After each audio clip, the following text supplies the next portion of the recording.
Welcome to the Debt Doctor podcast, where we deliver the definitive prescription for navigating distressed real estate debt. I'm your host and America's most qualified debt doctor, Bill Bymel. I've spent my career investing in, diagnosing, and reviving thousands of distressed real estate situations. The Debt Doctor prescribes proprietary remedies to help you identify, acquire, and monetize undervalued real estate assets. Each episode gives you insider access to the strategies top cohorts use to transform market volatility into double-digit returns. If you enjoy what you hear today, hit the follow button, subscribe so you don't miss an episode, and please share your support with a quick review. You can find me on the web at billbymel.com. Thanks for joining this episode of The Debt Doctor. I had the pleasure and honor to visit the country of Greece for the first time in my life last fall, and one of the most important people I met was Fotis Kormostis, who is with us today. Thanks for being with us, Fotis. Thank you, Bill, and I hope to visit your place one time. Yes, my friend. You definitely have to come visit. You have every reason to come here, and you're always welcome. Not only did we share the stage together on a panel, but you were on several panels at the European NPL conference in Athens last October. And I found everything that you said to be really just fascinating, interesting. You had really an authority on the world of NPL. And if I must say, if there's one guy, I mean, it's like hitting the jackpot in terms of someone who was really there, ground zero, through the Greek debt crisis, the cleanup of it, the taxes, the government. Why don't you give a little bit of a background to show people why I'm so excited to have you here today? Look, we faced a debt crisis 15 years ago in Greece, and before anyone else, or is facing now, one crisis after the other, energy, wars, whatever.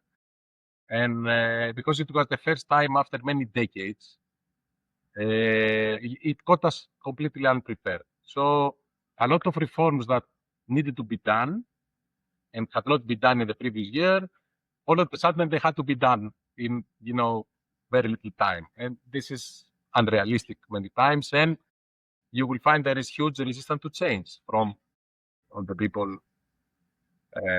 So my initial post was dealing with investment, and especially investments, foreign investments or large investments, which was much needed in the country. And we managed to increase this 5 times. So it was a very big success. Mm-hmm. And after this success, I was moved to taxation, improving the tax administration. So you see, you brought the money in, now Yeah. someone has to collect them. So it was taxation. And as soon as we improved the taxation and it started collecting, this sprang into other, the problem, transferred to other problems. So number one problem was in the banks, non-performing loans. People stopped paying their loans because all of a sudden, tax administration became more aggressive and took the money for taxes, and then they couldn't pay the loans. So this became a bank problem. So I was moved into solving this issue of settling the debts, NPLs. And after this was, let's say, put on a track, so we created the tools because there were not available tools like you have Chapter 11 or whatever, were not existent in Greece. So we created tools, digitalization, etc.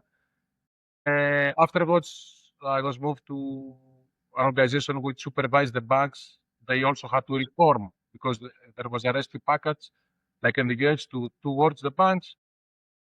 Somebody had to oversee the reforms that were done and also to exit the state from the banks. This was a very difficult and unique project for all of Europe. We are the first ones to exit banks, and all the rest are still working on it. So this is my let's say Your little history. path, yeah. Yeah, I'm a lecturer in engineering technical university, so it was easy for me to move in and out of this subject because I approach it from the operational side of how to implement the laws and so that they are effective. So through digital platforms, through safeguards, etc., etc. I'm not the legal expert or the financial expert. I don't want to portray myself as such. I always deal with what can be done and how this can be optimized. And it's amazing how you have traversed every aspect of capital markets and the economy. Starting as a private investment promoter, so to speak, it's business development to the private sector. Then on behalf of the country, being a taxation, and then under the NPL company that you ran, um, being basically in charge of cleaning up the mess of both private debt and government debt. You've really kind of seen, and then being a professor on top of that, so there's the educational aspect. You've been on every side of it, and you've seen all the angles. Which one do you like the most? Being a professor, probably, right? Look, yes, being a professor and being with the students and discuss ideas and talk with other academics, or being called from, let's say, private companies and they tell me, come and solve this problem. This is very good. But for the last 15 years, I was away from all this environment. Right. So I was, let's say it's about my civic duty as a professor in a state-owned university to go and give my support to the state where it most needed it to do all these reforms, because all these reforms have to be done quickly and efficiently in order to repay the debt of the country. Right. You also need to do it effectively, but also without having too much disruption. This is Right. to have social disruption because people Right. react to the change and they resist to the change. So you need to explain, you need to take them into account. There are many different parameters that must be. Well, there's a number of things I want to unpack about that, the debt crisis and what your role in that organization the last 10 years. For one, just to give kind of some background, because I did a little bit of refresher myself. I mean, everyone knows about the Greek debt crisis. It's a global thing. Everyone talked about it. It was Greece was for sale. It was either Greece was failing completely or they were the greatest deal in town, which was probably both being true at the time at some point. And what drove it was you were members of the EU, and the EU requires not to have certain amount of debt spending, government spending. It was found out that there was some improper accounting, and in order to make up for that, to basically not get kicked out of the EU or to honor your agreements, you had to take big loans from the IMF and EU. I think that it was 3 different sets of loans. Two were over 100 billion. Then there was like the last one, 85 billion. And this is how it helped initially restructure, keep the country afloat. But then, like you said, people stopped paying individual loans and mortgages. Corporations stopped paying. People stopped paying everything. There was some civil unrest going on.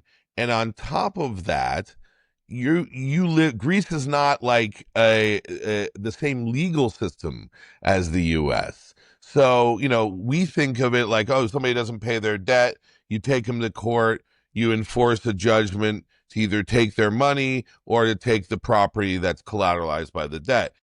Talk about how things are different in Greece. System that you described was not existent in Greece.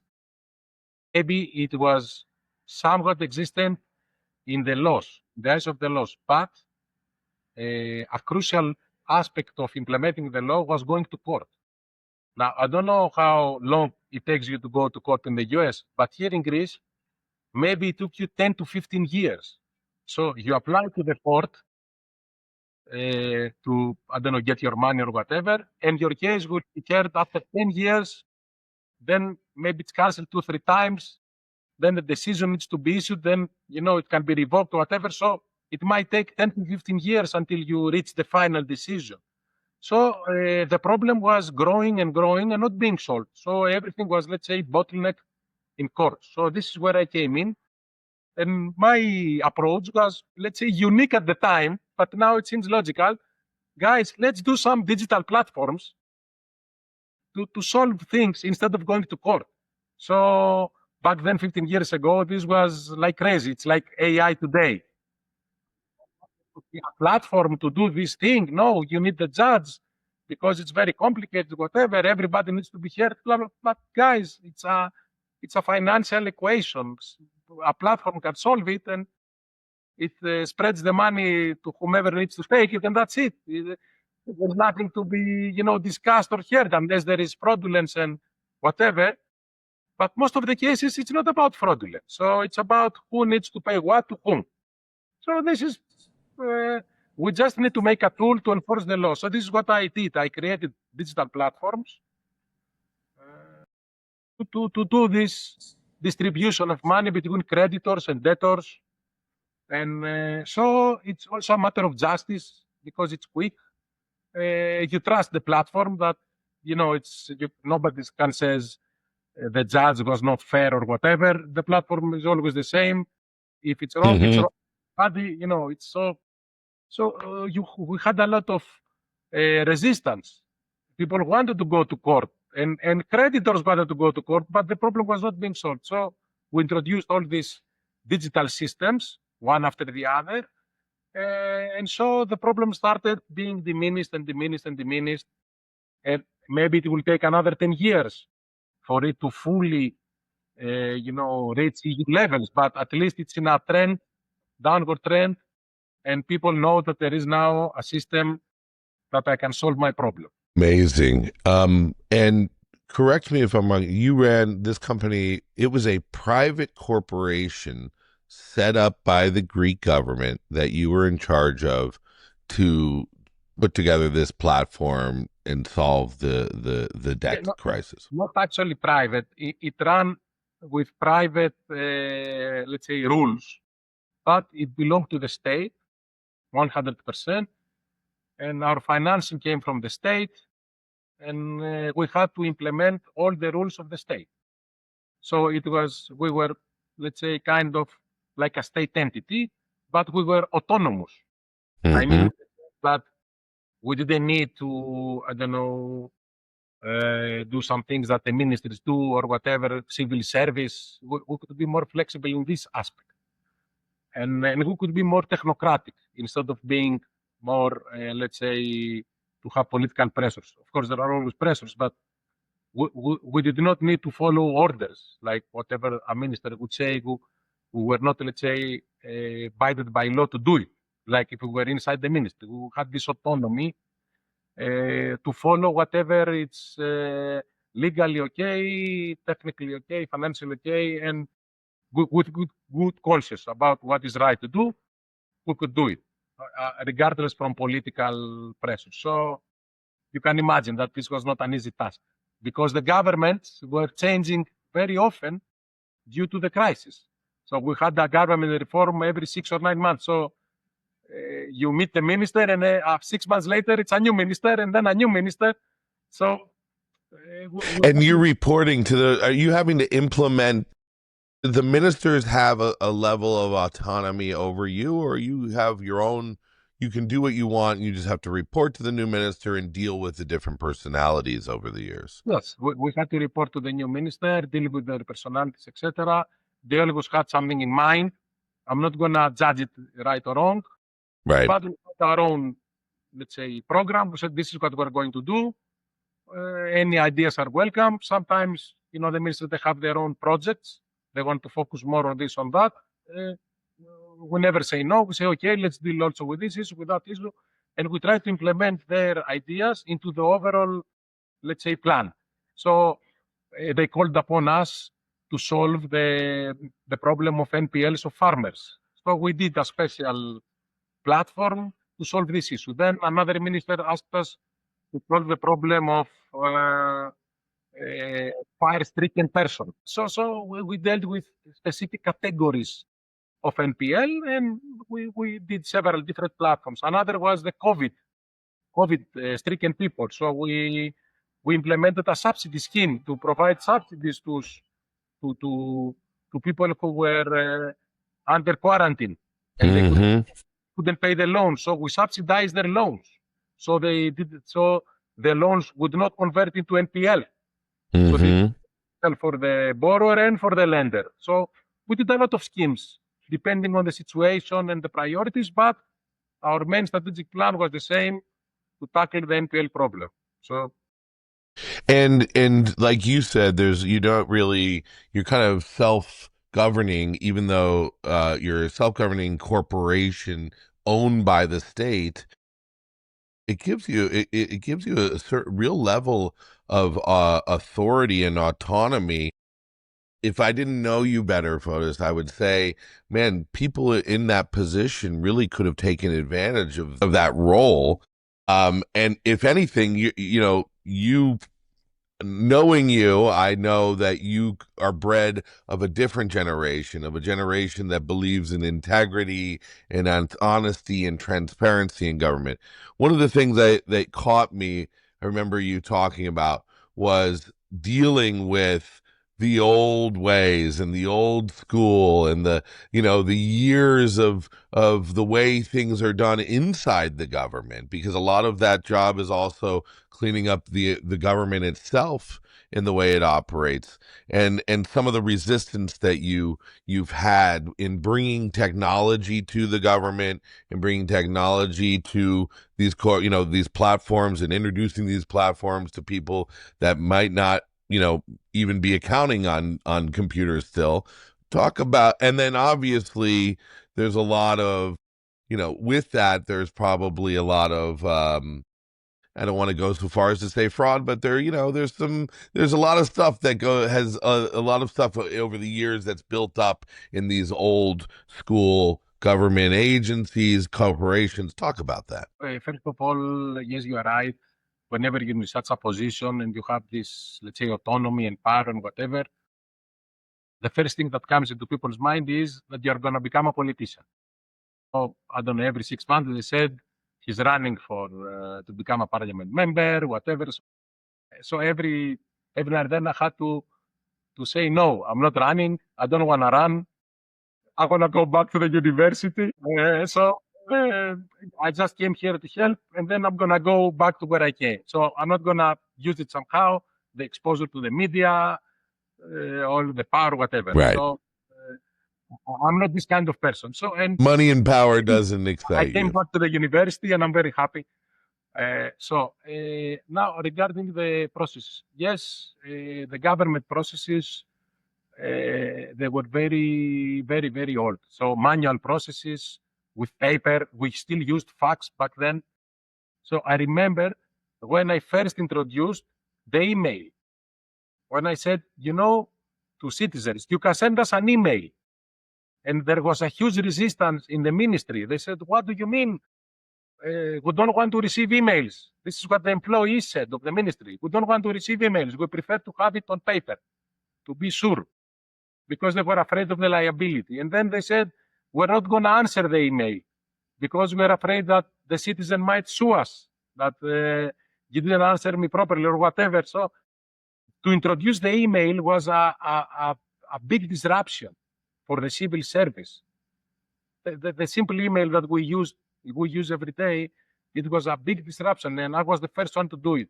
So you can imagine when we introduced a platform that takes the decisions instead of committees or whatever, or reports, this was seen as something unimaginable, that a so complex problem, like having the distribution of debt and etc., that will be solved by a platform, and the platform will give me the solution. So all these things were, they could not, so people didn't trust it, they didn't want to use it. There was also a movement not to use it. And also some players moved against it. They said, whoever goes to this platform, they will have these penalties. We had to go through all these steps that are, let's say, resistant whenever you introduce a big disruption. And people will fear it, they will fight it. And so we had to spend a lot of time and effort to convince people, to tell them, look, so we did a lot of seminars, more than 700 seminars of going there and showing the platform and saying, let's do it together, sit down and so I traveled all over Greece to 60 cities to show the platform to people because they were afraid of it. And then we did seminars to accountants and lawyers. So we had to spend a lot of time in building trust. So it was not only build the platform, put it somewhere.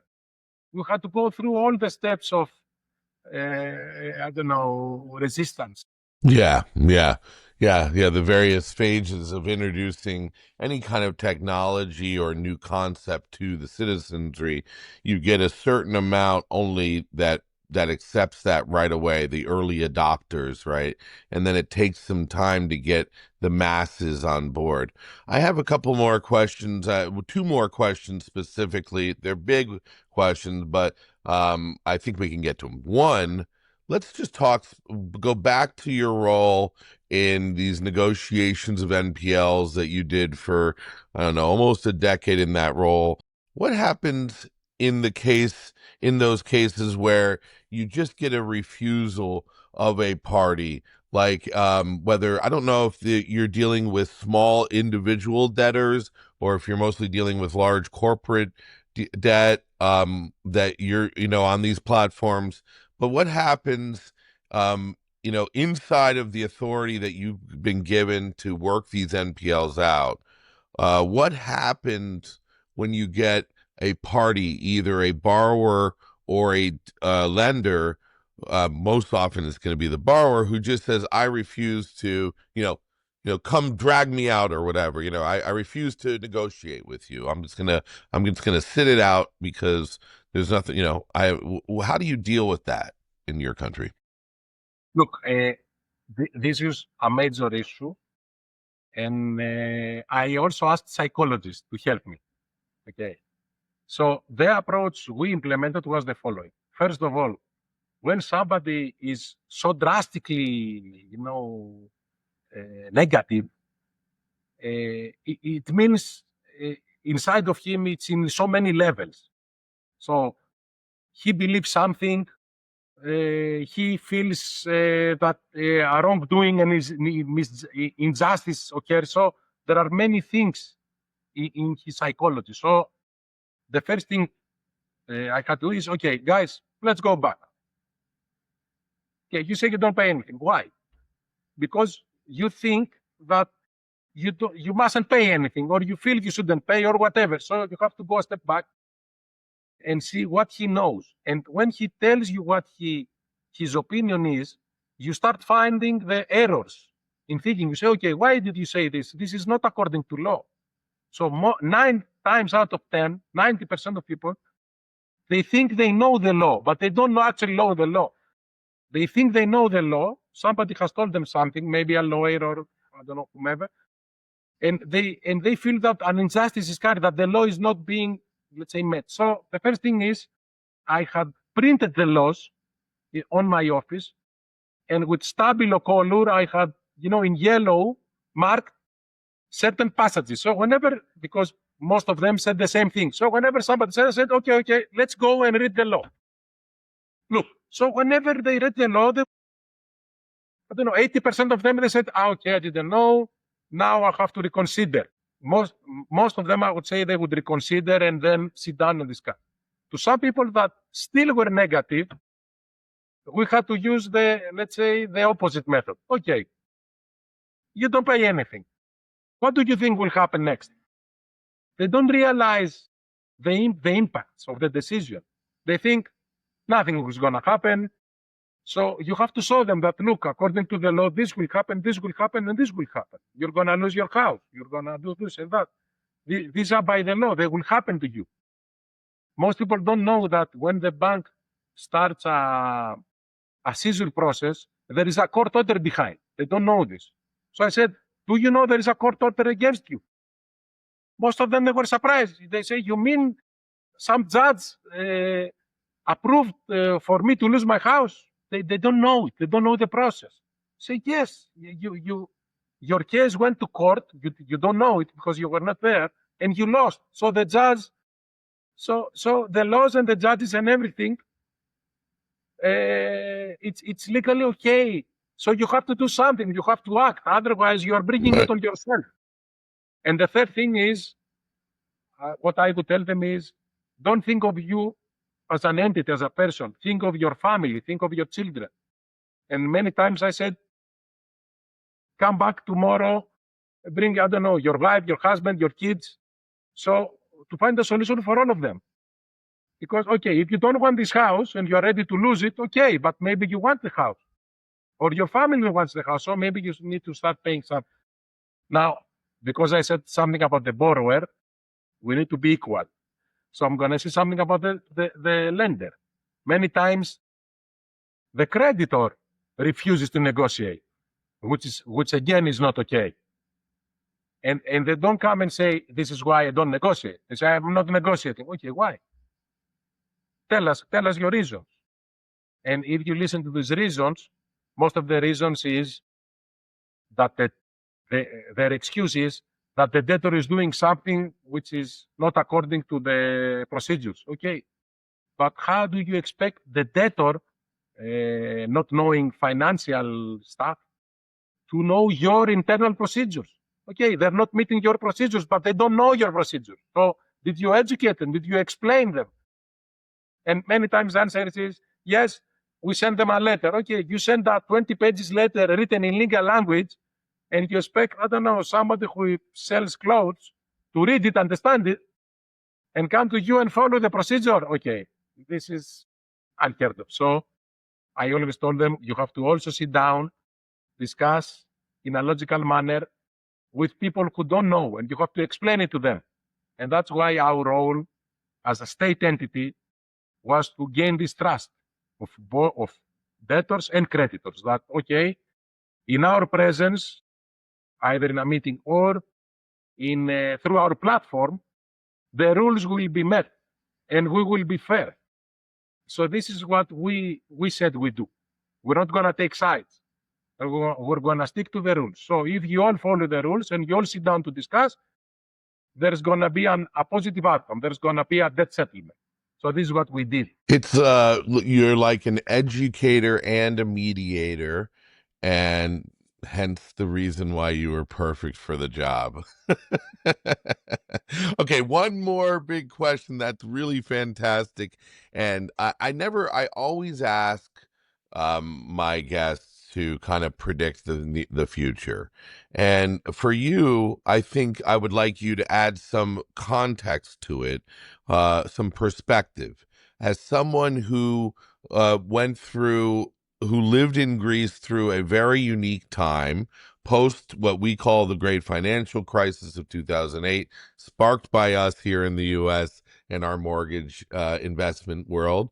And then really that was kind of the match that lit the global debt issues that caused you guys to fall into where you are. And what I'd like you to do is, where do you see any similarities in where other countries like the U.S. are going? I mean, the U.S., I think at the time Greece defaulted on their debts, the debt to GDP ratio was somewhere around 160 to 170%. The U.S. is already around 140% or 135% debt to GDP right now. What do you see as a warning sign? What is your opinion of what is going to happen either to the US or even on the other global major economies? Any prediction for the next year or two? We seem to be in this weird zone, and if you can tie in some perspective to what you've lived through already, that would be great. Yes, I would say that, from every crisis, we can learn some things and become better until the next crisis comes to expose the new, let's say, deficiencies. And then the next crisis hits, and then we put some more measures. And this is what happens in the past, I don't know, 30 years that I have been monitoring as a scientist, all these things. So I always suggest that we don't wait for the crisis to occur to change. The technology exists, and we could improve things before the crisis. So not only to avert the crisis, but if we can't avert the crisis, at least when the crisis hits, the impact to be smaller. So it's like knowing it's gonna rain. Okay, here in Greece we don't have hurricanes, but I seen the news there was a hurricane, there was a hurricane. So my question is, okay, they know that every now and then there is a hurricane. So what do they do? Don't they prepare? And don't mean move out. Prepare, I mean prepare for the worst. So if it happens, it's gonna strike with less impact. And the financial aspect, especially in the debt aspect. Most of this debt is targeted towards investment. So it's rightly so that there is this debt.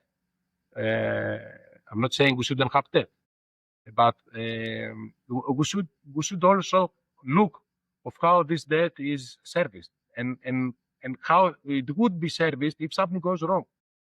Because when something goes wrong, everybody falls upon you to solve it now. So the item, the element missing is time. When something goes wrong, you don't have time. If you had time, if you had, 3 years, everything, all crisis would be great. But when the crisis hits, you must do it quickly. And quickly means quick and dirty, not quick and Yeah, good. painful. Yeah, painful. And it's not gonna be good. The solution is gonna be not good. But nobody wants to say it was a bad solution. Of course, it was not the greatest solution because it was quick. So you can't have the best solution and quickly. So now that we have the element of time, we should design solutions and prepare for them and implement them preventively. So when it hits, the solution is there and we don't, strive to do it on the spot. So this is my overall, let's say, philosophy about crisis. And so how banks now lend money and how states borrow money is a very serious issue. I in the past months, I am, let's say, an ambassador of ESG. I believe in it not only for people to become more green, but to think about when they raise debt, have they checked all the aspects? So if you check, let's say, a company for its financial status and don't check its environmental status, yeah, of course it's gonna go into a crisis.